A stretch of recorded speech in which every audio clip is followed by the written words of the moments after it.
Yo creo que casi todo el mundo disfruta viendo una película que gira en torno a un juicio. Nos encanta ver a los abogados y a la fiscalía debatir en una corte, sobre todo cuando la persona que está en el estrado está mintiendo y su falsedad queda expuesta a través de una serie de preguntas hábilmente diseñadas para llevarlo a contradecirse en su propio testimonio. Yo no sé ustedes, pero a mí me encantan esas escenas. Bueno, esto es básicamente lo que nosotros tenemos en el pasaje que vamos a estudiar en la mañana de hoy al reasumir nuestra serie de exposiciones en la carta del apóstol Pablo a los romanos. Pablo está actuando aquí como una especie de fiscal general para demostrar a los judíos a través de una serie de preguntas retóricas que ellos también necesitaban la salvación que el Evangelio ofrece. Si ustedes recuerdan, en el capítulo anterior de la carta, Romanos capítulo 1, Pablo había demostrado que los paganos estaban en problemas con la justicia de Dios porque habían desechado las evidencias que Él ha dejado de sí mismo en la creación. Aunque ellos no tengan Biblia en sus manos, el poder, la divinidad de Dios se aprecian con toda claridad a través de lo creado, dice Pablo, de manera que esos paganos que no conocen la Biblia no tienen excusa. Pues aunque conocían a Dios, dice Pablo, no le honraron como a Dios ni le dieron gracias, sino que se hicieron vanos en su razonamiento y su necio corazón fue entenebrecido. En otras palabras, la incredulidad de los incrédulos no es otra cosa que deshonestidad intelectual. Ellos se hacen el tonto. Ellos quieren hacer creer que no saben lo que saben acerca de la existencia de Dios. Pablo dice que ellos resisten intencionalmente lo que Dios revela de sí mismo en la creación, y esa deshonestidad intelectual produce como consecuencia una vida depravada, dice Pablo. Al final del capítulo 1 de Romanos, Pablo da una lista de pecados horribles que vienen como consecuencia de esa deshonestidad intelectual, de haber resistido con injusticia la verdad. Cuando el hombre decide obviar las evidencias y echar a Dios a un lado, no solo se hace vano en su razonamiento, sino también depravado en su conducta. Ahora, ¿qué de los moralistas y religiosos? ¿Acaso no es cierto que aún en el mundo pagano antiguo había personas como Séneca, por ejemplo, que condenaban la inmoralidad, que exaltaban la virtud? Aristóteles escribió todo un libro acerca de ética, el filósofo griego. Platón hablaba de las verdades absolutas y de los valores absolutos. Exaltaban las buenas obras. Siempre ha habido gente así en el mundo. ¿Se van a condenar ellos también como el resto de los paganos? ¿O qué podemos decir de los judíos, el pueblo escogido por Dios en el Antiguo Testamento? Muchos de ellos manifestaban una conducta realmente opuesta a la cultura del mundo greco-romano, por lo menos lo que ellos profesaban con sus labios. ¿En qué posición se encuentran los judíos frente a la justicia de Dios? De hecho, yo creo que los cristianos, muchos cristianos evangélicos en el día de hoy están confundidos con respecto a ese tema. Bueno, eso es lo que Pablo va a responder ahora a partir del versículo 17 del capítulo 2 que vamos a considerar esta mañana. Como veremos en un momento, lo que Pablo quiere demostrar es que los judíos también estaban en problemas. Los paganos están en problemas, los gentiles, las naciones del mundo están en problemas, los judíos están en problemas. De hecho, su condición es aún peor que la de muchos paganos, dice Pablo, porque ellos no se ven a sí mismos como personas en problemas. Se sentían demasiado confiados por ser judíos. Lo mismo que sucede con mucha gente en el día de hoy. Y quizás hay algunos sentados aquí esta mañana. Esto es serio, mis hermanos. Personas que van camino a una condenación a la sombra de un púlpito. Personas que pertenecen a una iglesia evangélica y que van camino al infierno, autoengañados, pensando que son lo que no son. Así que por favor, no cierres tus oídos a este mensaje, aunque tú no seas judío. Vamos a hablar de los judíos, pero no apagues el receptor. No lo apagues, pensando que Pablo está abordando un tema aquí que no tiene que ver con nosotros en el día de hoy, porque lo que Pablo señala de los judíos en este pasaje que vamos a estudiar de Romanos 2 es un problema bastante común. El problema del autoengaño. Mucha gente se engaña a sí mismo en lo que respecta a su verdadera condición espiritual. Y es por eso que nosotros encontramos tantas advertencias en el Nuevo Testamento con respecto al autoengaño. Yo creo que pocos pasajes del Nuevo Testamento son tan aterradores como las palabras del Señor Jesús en Mateo capítulo 7 versículo 21. No todo el que me dice Señor, Señor entrará en el reino de los cielos, sino el que hace la voluntad de mi Padre que está en los cielos. Muchos me dirán en aquel día, no pocos, Señor, Señor, no profetizamos en tu nombre y en tu nombre echamos fuera demonios. Y en tu nombre hicimos, otra vez, muchos milagros. ¿Ustedes se imaginan eso?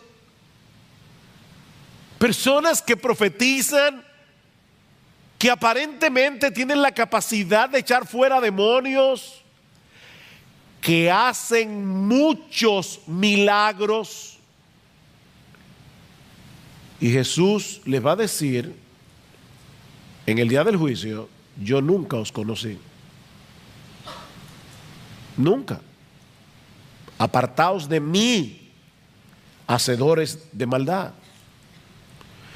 Bueno, la pregunta que yo quiero responder en esta mañana es, ¿cómo podemos estar seguros tú y yo de que no vamos a estar en ese grupo? Sí, yo estoy predicando a los amigos que están de visita en el día de hoy, pero yo estoy predicándole a los miembros de Iglesia Bíblica del Señor Jesucristo. ¿Cómo podemos estar seguros tú y yo de que no vamos a estar en ese grupo? En ese grupo de personas que mueren con la convicción de que van a recibir un veredicto favorable en el tribunal de Dios para encontrarse con la triste realidad de que estaban engañados. Bueno, Pablo hace dos cosas en este pasaje para ayudarnos a responder esta pregunta tan importante. Primero, exponer la naturaleza del autoengaño y luego demoler el autoengaño. Exponer y demoler. Veamos en primer lugar cómo Pablo expone la naturaleza del autoengaño. Versículo 17. Pero si tú que llevas el nombre de judío y te apoyas en la ley, que te glorías en Dios y que conoces su voluntad, que apruebas las cosas que son esenciales, siendo instruido por la ley, y te confías en que eres guía de los ciegos, luz de los que están en tinieblas, instructor de los necios, maestros de los faltos de madurez, que tienes en la ley la expresión misma del conocimiento y de la verdad. Wow. qué descripción del judío. Y no olviden que Pablo era judío. Hoy día hay un sentimiento antisemita en el mundo. No, este pasaje no es antisemita, porque Pablo era semita. Pablo era judío. Y él está enumerando aquí varios de los privilegios que poseían los judíos por el hecho de ser judíos. Y saben que cada uno de ellos era real. Hay personas que creen disfrutar de privilegios que en realidad no les pertenecen, como los políticos, por ejemplo, que creen que ellos, por el hecho de estar en el gobierno, están por encima de la ley. Ellos creen que tienen ese privilegio y por eso hacen lo que hacen. Pero ese no es el caso aquí. Los judíos realmente disfrutaban de todos esos privilegios que ellos decían tener. A través de los siglos, los judíos han tenido que vivir con un estigma difícil, muy difícil. Han sido rechazados a través de toda la historia. Pero en los días de Pablo, la situación era muy diferente. Era un orgullo ser judío para el judío. De ahí el primer privilegio que Pablo señala en este pasaje, al referirse a este hombre imaginario con el que él está hablando, dice: pero tú que llevas el nombre de judío, y lo lleva como un honor, tú que llevas el nombre de judío. Ellos se gloriaban en el hecho de pertenecer a la nación escogida de Dios, de ser descendientes de Abraham, con el que Dios había hecho un pacto jurándole que Él sería su Dios y que ellos serían su pueblo. Tú llevas ese nombre con orgullo, dice Pablo, y te apoyas en la ley. Te apoyas en la ley, dice en el versículo 17. De todas las naciones de la tierra, solo a ellos Dios les había revelado la ley en el monte Sinaí, por medio de Moisés. Y Pablo va a decir al inicio del capítulo 3 de Romanos que esa era una de las ventajas que tenían los judíos. A ellos se les había confiado la palabra de Dios. A ellos tenían profetas. En tercer lugar, dice Pablo, y te glorías en Dios. Y eso no es malo en sí mismo. Todo lo contrario, el profeta Jeremías dice en uno de los pasajes más conocidos de su libro, Jeremías capítulo 9, versículo 23, que el sabio no debe gloriarse en su sabiduría, ni el valiente debe gloriarse en su valentía, ni el rico debe gloriarse en sus riquezas, mas el que se gloría, y yo creo que Pablo estaba pensando en ese texto cuando escribió Romanos, el que se gloría, gloríese de esto, de que me entiende y me conoce, pues yo soy el Señor, que hago misericordia, derecho y justicia en la tierra, porque en estas cosas me complazco, declara el Señor. Gloríese en el Señor. De hecho, Pablo va a decir esto más adelante en Romanos capítulo 10, Romanos capítulo 5, versículo 11. Pablo va a decir que los cristianos nos gloriamos en Dios. Así que no hay nada de malo en este gloriarse de los judíos. De hecho, no hay nada más sensato en la vida que gloriarse en Dios, en vez de gloriarse en uno mismo. En cuarto lugar, Pablo dice en el versículo 18, y conoces su voluntad. Conoces su voluntad. Y me llama la atención que el texto dice literalmente, conoces la voluntad, refiriéndose obviamente a la voluntad de Dios. El mundo está sumido en un mar de relativismo, pero tú conoces la voluntad del que creó el mundo. Eso es un gran privilegio que tú y yo tenemos también. Nosotros conocemos la voluntad, no una voluntad, la voluntad. Nosotros conocemos la verdad de Dios revelada en su palabra. En quinto lugar, Pablo dice, y apruebas las cosas que son esenciales siendo instruidos por la ley, o como se puede traducir también, apruebas las mejores cosas. Precisamente por tener el privilegio de ser instruido por la ley de Dios, el judío podía escoger aquellas cosas que en verdad tenían valor. Él podía ver las cosas tal cual eran en verdad. Y por todas esas razones, y en sexto lugar, Pablo dice que el judío se veía a sí mismo como alguien competente para enseñar la verdad a otros. En medio de este mundo entenebrecido, ellos eran el faro de Dios para la humanidad. Versículo 19, y te confías en que eres guía de los ciegos, luz de los que están en tinieblas, hablando de los gentiles, instructor de los necios, maestros de los faltos de madurez, tal vez para hablar de los prosélitos que se hacían judíos siendo gentiles, que tienes en la ley la expresión misma del conocimiento y de la verdad. Los judíos tenían una gran ventaja sobre las naciones gentiles que no habían recibido la luz de la revelación divina. Ellos tenían muchos privilegios. ¿Cuál era entonces su problema? Que por el mero hecho de tener esos privilegios, ellos pensaban que estaban exentos del juicio y de la ira de Dios. No. Nosotros somos el pueblo escogido.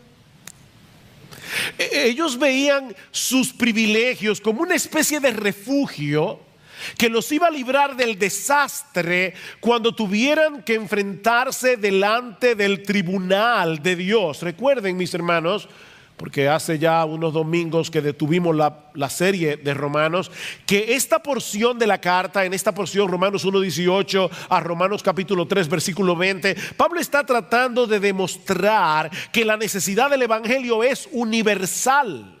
Todo el mundo necesita el evangelio, no importa de qué raza, de qué nación. Es como si Pablo hubiese dejado en suspenso lo que él dice en Romanos capítulo 1 versículos 16 y 17. El evangelio, no me avergüenzo del evangelio porque es poder de Dios para salvación al judío primeramente y también al griego, porque en el evangelio la justicia de Dios se revela por fe y para fe, como está escrito, el justo por la fe vivirá. Pablo ha declarado eso en Romanos 1, 16 y 17, y ahora deja esa declaración en suspenso para volverla a tomar en Romanos capítulo 3 versículo 21. Noten que Pablo comienza ese texto diciendo: pero ahora, aparte de la ley, la justicia de Dios, recuerden, la justicia de Dios se revela en el evangelio, la justicia de Dios ha sido manifestada, atestiguada por la ley y por los profetas. ¿De qué justicia está hablando Pablo aquí? Él dice, es decir, te lo explica él mismo, la justicia de Dios por medio de la fe en Jesucristo para todos los que creen, porque no hay distinción, por cuanto todos pecaron y no alcanzaron la gloria de Dios. Romanos 1, 16 y 17, el evangelio revela la justicia de Dios. Romanos 3, 21, Pablo retoma el tema. Así que Romanos 1, 18 a Romanos capítulo 3 versículo 20 es como el jamón del sándwich, donde Pablo quiere mostrar por qué todos necesitamos ese evangelio. Judíos y gentiles. Judíos y gentiles. Todos tenemos problemas con la justicia de Dios, incluyendo a los judíos a pesar de sus privilegios.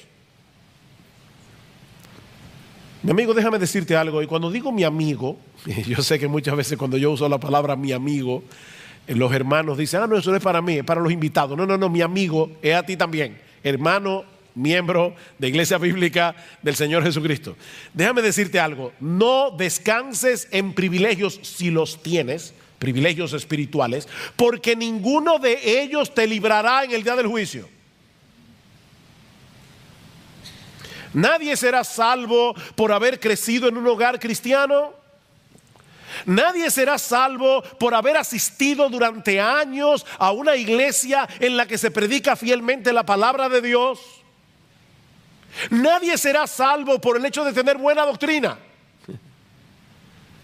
porque nadie se salva por su teología. Nadie va a llegar al cielo por causa de su confesión de fe. Señor, tú sabes que yo tenía la confesión de fe de Londres de 1689. Yo creí en la sana doctrina. Olvídate de eso. Y yo me bauticé en Iglesia Bíblica del Señor Jesucristo. Olvídate de eso. Olvídate de eso. Olvida tus privilegios Y mucho menos confíes en tu, digo, si es que tú crees que es un privilegio ser miembro de esta iglesia. Y mucho menos confíes en tu conducta moral. O que fuiste bautizado en cualquier iglesia, no importa la denominación que sea. Mira, ni siquiera confíes en tu esfuerzo por obedecer la ley de Dios. Porque nunca ha habido nadie aparte del Señor Jesucristo que haya podido cumplir esa ley perfectamente. Lo que quiero decir, mis hermanos y amigos que están aquí en esta mañana, es que los privilegios se convierten en una maldición cuando los intercambiamos por la persona de Jesús. Ese es el problema. Y déjenme decirles que aún los cristianos verdaderos pueden caer fácilmente en esa trampa. ¿Saben que cuando nosotros nos convertimos al Señor Jesucristo, se instala en nuestro corazón el software de la gracia, el sistema operativo de la gracia, en el momento de nuestra conversión? Pero como el pecado todavía mora en nosotros, el sistema operativo de las obras es como un virus cibernético que está tratando de dañar el sistema operativo de la gracia. Así que todo el tiempo tenemos que estar luchando con el católico romano que tenemos en el corazón. Tú y yo somos fariseos en recuperación. Tenemos que luchar con ese problema y fácilmente podemos caer en la trampa de lo que alguien ha llamado el moralismo cristiano. Moralismo cristiano. Mira, cada vez que tú te jactas de algo que hayas hecho, cada vez que presupones que te has ganado el favor de Dios por tu obediencia, has caído en la trampa del moralismo cristiano. Mi hermano, nunca olvides que aparte de Cristo no merecemos ninguna otra cosa que la condenación, y que aparte de su gracia no podemos hacer absolutamente nada que de verdad sea agradable en la presencia de Dios. No hay nada de qué gloriarse. El que se gloría, que se gloríe en el Señor. El problema del judío, como dice Pablo, y yo lo dejé en suspenso, pero ahora quiero retomarlo otra vez, cuando Pablo dice: y te apoyas en la ley, ven, dependes de la ley, descansas en el hecho de que tienes la ley, en que estás tratando de obedecer la ley. No, mis amados hermanos, Jesucristo es el todo de la vida cristiana. Él es el principio y el fin. Los privilegios son privilegios, las bendiciones son bendiciones, siempre que no sustituyan a Jesús. Porque ni los privilegios ni las bendiciones en sí mismas pueden salvar a nadie ni transformar a nadie. Solo Cristo puede hacer eso, y Él lo hace por medio de la fe. Es decir, cuando transferimos la confianza que todos nosotros tenemos en nosotros mismos, se la transferimos a Él. Y ahora confiamos en Él, no en nosotros mismos. Ya Pablo ha expuesto el autoengaño de los judíos y de todos los que se amparan en sus privilegios para rechazar el evangelio o para tener un poco el evangelio. Pero ahora Pablo va a tratar de demoler, de autodestruir ese autoengaño a través de preguntas retóricas. Ahora tenemos a Pablo el fiscal, el autoengaño demolido. Hace unos domingos atrás consideramos en dos mensajes los primeros 16 versículos del capítulo 2 que anteceden al pasaje que estamos estudiando hoy. Y una de las enseñanzas que nosotros extrajimos de ese pasaje es que, si bien es cierto que la salvación es por la fe y no por obras, recuerden, mis hermanos, que lo que será juzgado en el día del juicio son las obras que evidencian la realidad de la fe. ¿Recuerdan eso? Versículo 5, Pablo dice: mas por causa de tu terquedad, está hablando allí de los moralistas, y de tu corazón no arrepentido, estás acumulando ira para ti en el día de la ira y de la revelación del justo juicio de Dios, el cual pagará a cada uno conforme a sus obras. La salvación es por la fe, el juicio es por las obras. Déjeme aclarar eso por si acaso alguien se olvidó ya de lo que predicamos hace varios domingos. Por ejemplo, definitivamente nadie se va a salvar por obedecer los mandamientos. Eso lo sabemos todos. Pero todo aquel que ha sido salvado por Cristo, dice la misma carta a los romanos en Romanos 6, Romanos 7, Romanos 8, que todo aquel que es salvado por Cristo es capacitado por el Espíritu de Dios que ahora mora en nosotros para obedecer a Dios sinceramente, aunque nunca podamos hacerlo perfectamente. El que me ama, mi palabra guardará. ¿Recuerdan? Si me amáis, guardad mis mandamientos, dice el Señor en Juan capítulo 14. Esa obediencia movida por la gratitud, no por un deseo servil y temor de servil de que si yo no hago esto me va a partir un rayo. No. La obediencia movida por la gratitud, la obediencia movida por el deseo de que Dios sea glorificado en mi vida, es una evidencia de que somos salvos. Pero estos judíos de los que Pablo está hablando aquí y de todos los que son como ellos, se gloriaban en el hecho de tener la ley y de enseñársela a otros, pero al mismo tiempo ellos desobedecían esa ley de diversas maneras. Vean el versículo 21. Aquí comienza el fiscal, la fiscalía. Tú pues que enseñas a otro, ¿no te enseñas a ti mismo? ¡Pum!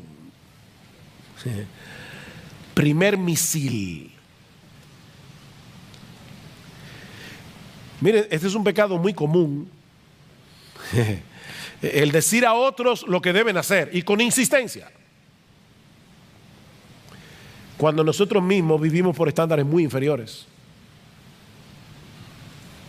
Eso fue lo que el Señor Jesucristo señaló de los escribas y fariseos en su famoso discurso de Mateo 23. ¿Recuerda lo que les dice el Señor? En la cátedra de Moisés se sientan los escribas y los fariseos. Así que todo lo que os digan que guardéis, guardadlo y hacedlo. Ellos enseñan la sana doctrina. Son ortodoxos en su enseñanza. Mas no hagáis conforme a sus obras, porque dicen y no hacen. Porque atan cargas pesadas y difíciles de llevar y las ponen sobre los hombros de los hombres, pero ellos ni con un dedo quieren moverlas. ¿Ven el problema? En otras palabras, ellos enseñan la doctrina correcta, pero son unos hipócritas. Porque no ponen en práctica las mismas cosas que ellos le dicen a otros que deben hacer. Hoy es el Día de los Padres. Lo siento, padres, pero déjenme decirles algo. Yo creo que los padres somos muy vulnerables a caer en ese pecado cuando instruimos a nuestros hijos. De verdad, piensa en todo lo que tú le demandas a tus hijos. Que obedezcan a la primera voz. ¿No es así? No, que me obedezcas, que me hagas caso. Sobre todo, que me honres porque soy tu papá. Y muy bien, los hijos deben aprender a obedecer, los hijos deben aprender a honrar a sus padres. Ahora yo te pregunto, y es una pregunta que me hago yo mismo también, es un autoexamen para todos. ¿Tenemos nosotros los padres esa misma diligencia para obedecer y honrar a nuestro Padre Celestial? Es muy fácil decirle a los hijos, haz esto, haz aquello. ¿Qué tan serio nosotros tomamos la lectura regular de la Biblia para aplicar en nuestras vidas las cosas que leemos en su palabra? O sea, hay dos preguntas aquí. ¿Qué tan en serio tú tomas la lectura regular de la Biblia? Porque eso es escuchar a tu padre. Tú le dices a tus hijos, tú no le dices a tus hijos, oye, que me oigas. A veces tú le estás hablando a tus hijos y ellos están con un celular. ¿Ha pasado eso? Y tú le dices, no, apaga el celular y escúchame. Yo a veces me imagino a Dios diciendo lo mismo. Que apague el celular ese y que me escuche. Y Él habla a través de su palabra. Entonces nosotros le decimos a nuestros hijos, escúchame. Y Dios te dice, sí, escúchame. que yo soy tu padre, escúchame. Y no me escuches simplemente para decir que hiciste el devocional. Escúchame para hacer lo que leíste. Escúchame. Dice Martin Lloyd-Jones, hablando de este problema: cuando lees tu Biblia día tras día, ¿te aplicas su verdad a ti mismo? ¿Qué pretendes cuando lees la Biblia?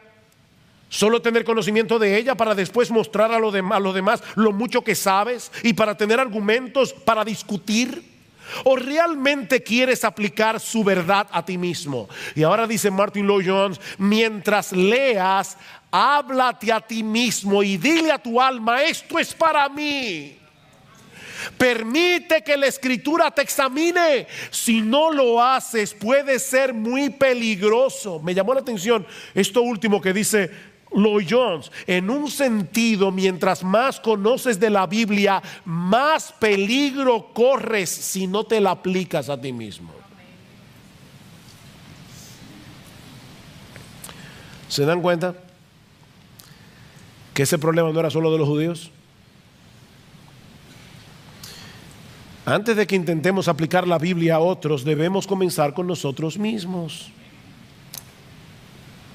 Pero estos judíos, en su hipocresía, se contentaban con tener la ley, enseñársela a los demás, aunque ellos mismos la desobedecían. Y Pablo da 3 ejemplos de esto. Versículo 21. Tú que predicas que no se debe robar, ¿robas? Usted ve, pastor, ahí sí yo me siento libre. Robar. Miren, hay que ser muy sinvergüenza para uno decir claramente que está a favor del robo. Todo el mundo pretende ser una persona honrada. Y yo creo que es una de las cosas que la gente más dice: yo soy una persona honrada. Pero déjame decirte que hay muchas formas de robar. No declarar todos nuestros ingresos a la hora de pagar los impuestos es un robo. Es un robo al gobierno. Pastor, pero ellos son unos ladrones a veces y eso no es problema tuyo. La Biblia dice: pagad a todos lo que debéis, al que honra, honra, al que impuesto, impuesto. ¿Tú robas cuando tú te coges la hora del almuerzo y la extiendes más allá de lo que debes? Le estás robando a tu empleador, porque él te está pagando para que tú hagas un trabajo. Y mucho menos si te pones a ver en Facebook cuando deberías estar trabajando. Tú estás robando. Cuando tú sobrevaloras el precio de una propiedad al momento de venderla, eso es robar. Cuando tú no ofrendas lo que tú deberías ofrendar de acuerdo a tus ingresos, tú le estás robando a Dios. Hay muchas formas de robar. Y eso por solo citar algunos ejemplos. ¿De verdad tú eres tan honrado como creías? Versículo 22. ¿Tú qué dices que no se debe adulterar? ¿Adulteras? Uy, ahí sí metió el cuchillo hondo. Todos nosotros sabemos que la Biblia prohíbe las relaciones extramaritales. Y quizás hay muchos aquí que puedan decir: mira, yo siempre he sido fiel a mi esposa, a mi esposo. Pero una de las cosas que el Señor nos hace ver en el Sermón del Monte es que ese mandamiento también es violentado cuando nosotros miramos a una mujer que no es la nuestra con ojo de lascivia y de codicia. Mateo 5:28. Cualquiera que mira a una mujer que no es la tuya para codiciarla, ya adulteró con ella en su corazón. Y en aquellos días no tenían que lidiar con la epidemia pornográfica con la que nosotros tenemos que bregar en el día de hoy. Casi cualquier persona tiene al alcance de su mano muchas maneras de cometer adulterio cibernético. Viendo en el internet, en el celular, lo que no debe ver, sin que nadie excepto Dios se dé cuenta. Y otra vez yo te pregunto: ¿tú sigues pensando de ti mismo que eres una persona tan intachable moralmente hablando y que no necesitas del evangelio? O sea, tú nunca has codiciado tener lo que otro tiene, ni nunca se te han ido los ojos detrás de una mujer que no es la tuya? Nunca. El tercer ejemplo que usa Pablo en el versículo 22 es un poco complicado, es más difícil de entender. Dice, ¿tú que abominas de los ídolos saqueas templos? Los judíos en el Antiguo Testamento tenían muchos problemas con la idolatría hasta que Dios los envió cautivos a Babilonia. A partir de ese momento, cuando los judíos salieron de Babilonia, salieron hastiados de los ídolos y nunca más tuvieron problemas con la idolatría en un sentido literal. Ellos abominaban a los ídolos, ellos se burlaban de los gentiles que adoraban estatuas, que adoraban pedazos de madera como si fueran dioses. Fíjense que Jesús nunca acusó a los fariseos ni a los judíos de su tiempo de ser idólatras. Pero al mismo tiempo hay documentos de la época que revelan que los judíos no eran tan estrictos a la hora de utilizar los metales preciosos provenientes de templos paganos que habían sido saqueados. Y ellos decían, bueno, un ídolo no es nada en el mundo. Qué bueno que se libraron de adorar esas estatuas, ahora me la están vendiendo a mí.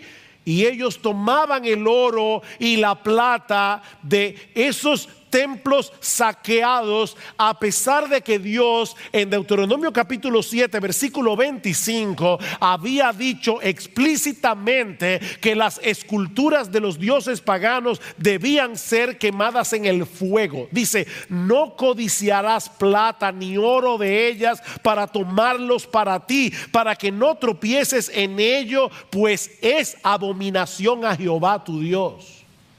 Y aparentemente es de eso que Pablo está hablando aquí.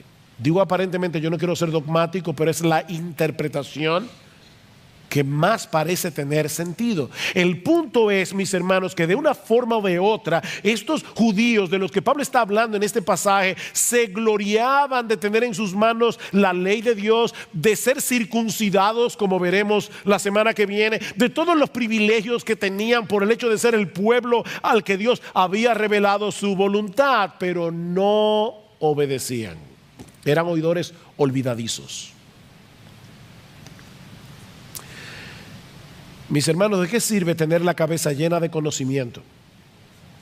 ¿De qué sirve leer un montón de libros? ¿De qué sirve tener la cabeza llena de teología cuando no demostramos con nuestros hechos que realmente amamos a Dios y deseamos obedecer su palabra? Dice Pablo, tú que te jactas de la ley, versículo 23, violando la ley deshonras a Dios. ¿Se dan cuenta? Cuando violamos la ley de Dios, estamos deshonrando al Dios de la ley. Por eso cuando amamos la ley de Dios, estamos amando al Dios de la ley. Oh, cuánto amo yo tu ley. Fíjense que el salmista no dice cuánto amo yo la ley. Él no era un legalista. Es cuánto amo yo tu ley. Porque es tu ley, porque salió de tu corazón, porque revela lo que tú quieres para mí. Yo amo tu ley. Dice Pablo en Romanos capítulo 7. Yo me deleito en el hombre interior, en la ley de Dios. Yo me deleito en la ley de Dios. La ley es un deleite para mí. Es la voluntad de mi Padre que está en los cielos.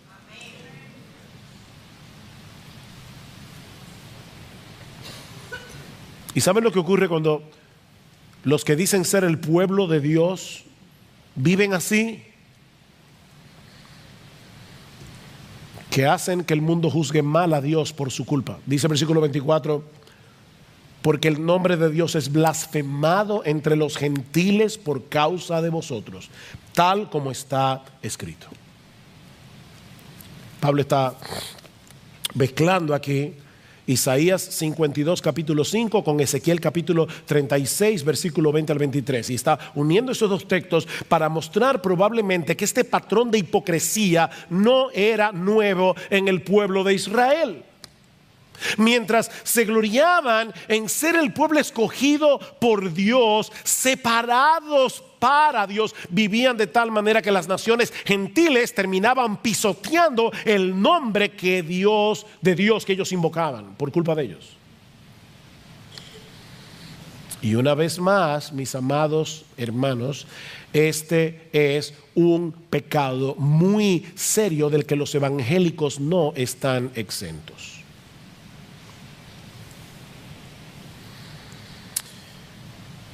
Otra vez dice Martin Lloyd Jones: no podemos culpar al mundo incrédulo cuando juzga a Cristo y al cristianismo por lo que ven en los miembros de las iglesias.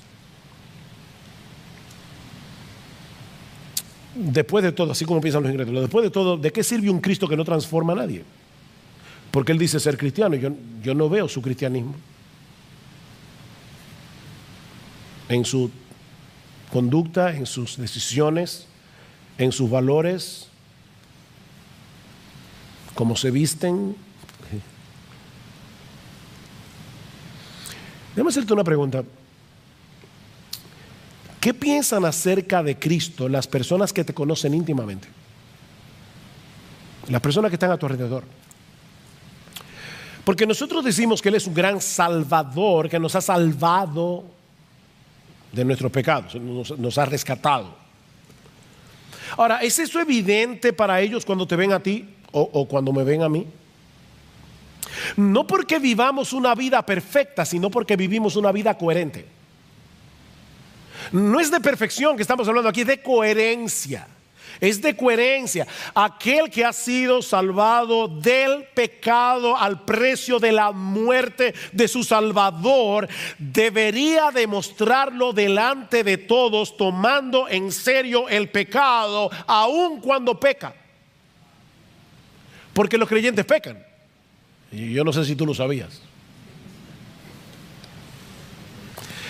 Pero el creyente toma el pecado en serio. Hasta cuando peca, el creyente debe ser reconocido porque es un hombre, es una mujer que vive una vida de arrepentimiento todo el tiempo y que sabe pedir perdón cuando se da cuenta de que su conducta pecaminosa ha afectado a alguien. Es una persona que se arrepiente delante de Dios y delante de los hombres. Toma el pecado en serio.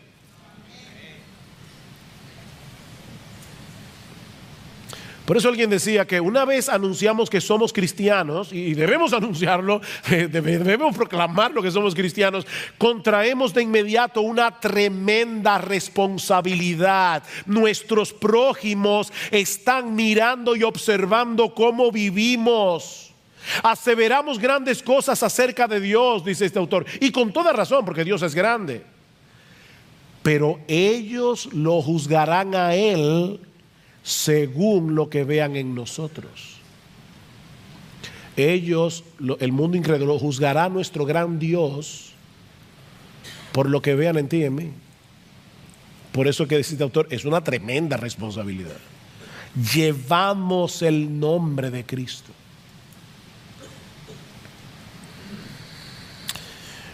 Ahora, yo me preguntaba cuando leí este pasaje esta semana y preparándome para predicar, decía, ¿y a dónde es que quiere llevarnos Pablo con este proceso de argumentación?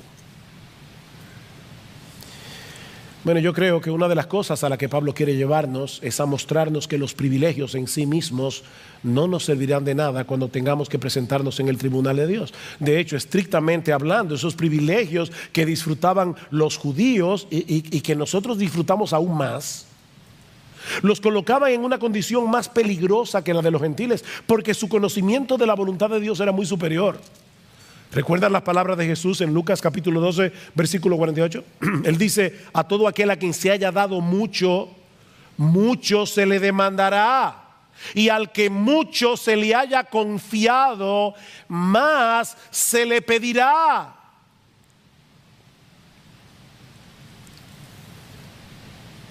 Y si tú has tenido el privilegio de estar bajo la influencia del cristianismo, y voy a hablar como loco aquí, perdónenme porque voy a hablar como loco, como dice Pablo en 2 Corintios 11. Si tú has tenido el privilegio de estar en una iglesia en la que yo creo de verdad de corazón que se trata de predicar fielmente la palabra de Dios, si tú has tenido ese privilegio domingo tras domingo, año por año, tu responsabilidad es aún mayor que de la de los judíos, de los que Pablo está hablando en este pasaje. No pienses ni por un momento que por haber nacido en un hogar cristiano, por tener una esposa cristiana, por haber asistido durante mucho tiempo a una iglesia donde se predica la palabra, o porque tienes un entendimiento bastante bueno de la sana doctrina, que tú tienes buena teología, no pienses ni por un momento que por eso tú vas a salir bien parado en el día del juicio. A menos que te ampares únicamente en Jesucristo y en su obra de redención para el perdón de sus pecados, ninguno de esos privilegios te servirá de nada cuando tengas que comparecer ante el tribunal de Dios. Ahora, yo creo que Pablo está tratando de hacer otra cosa aquí. Pablo está tratando de librarnos, porque recuerden que esta es una carta que se escribió a cristianos de Roma en el primer siglo. Yo creo que Pablo también está tratando de librarnos para que no cometamos el error de confiar en nuestra profesión de fe en Jesucristo si somos una contradicción andante de esa fe que profesamos. Yo voy a repetir eso otra vez. Yo creo que Pablo también nos está librando de cometer el error de confiar en nuestra profesión de fe en Jesucristo si nosotros somos una contradicción andante de esa fe que profesamos. Muéstrame tu fe por tus obras, dice Santiago, y yo te mostraré mi fe por mis obras. Muéstrame tu fe sin tus obras, es lo que dice. Muéstrame tu fe sin obras. Yo creo. ¿Y dónde están las obras? Bueno, yo te voy a mostrar mi fe por mis obras. Porque dice Santiago más adelante que una fe sin obras es una fe muerta. Y una fe muerta deja sumido en su mortandad al que la tiene. No te da vida. La fe muerta no da vida. ¿Y cuál es la fe muerta? La que no produce obras.